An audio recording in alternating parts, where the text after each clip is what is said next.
What's your buyer appointment process? I think a lot of this comes down to process. If you follow a process, a lot of this becomes a lot easier, and it tends to allow the person who you're speaking to feel more comfortable when they feel like you're an expert because you follow a process. And by doing that, it's just part of everyday business, these agreements and the discussions that you need to have. A good, experienced salesperson asks more questions than the normal person. So I usually ask them, I'll say, have you seen some of the headlines recently? And what do you know about any possible changes that might be taking place in our industry? And I ask that so that I know where to start as far as educating you on those changes. If you haven't heard anything, then I know I have to start in a different place than if you have heard some things.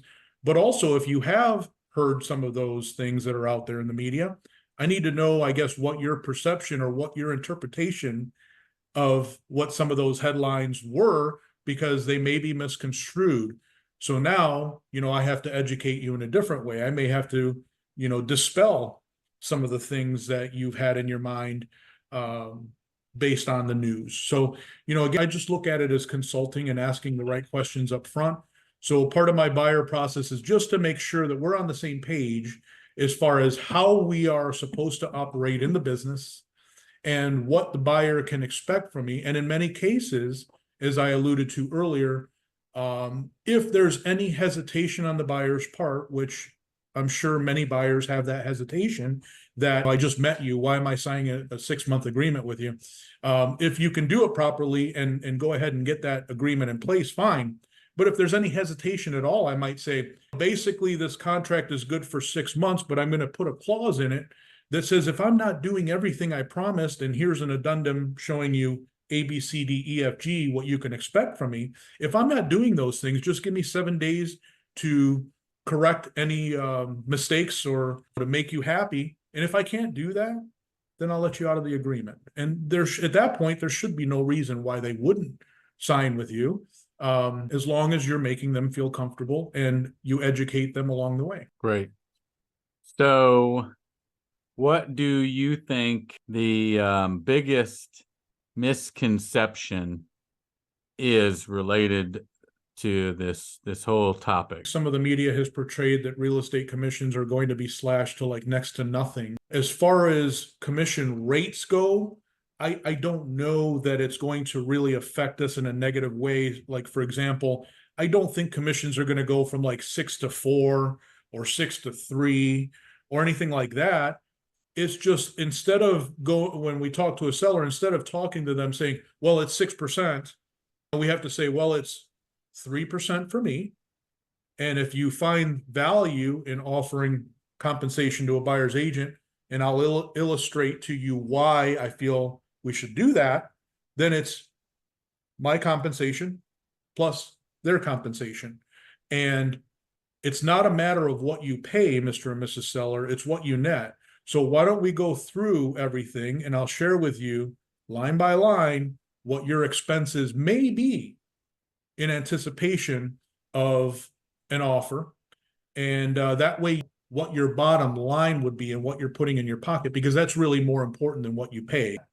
So we just have to go through and, again, just educate them.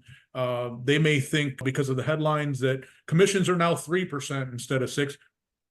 Technically, they are for one side.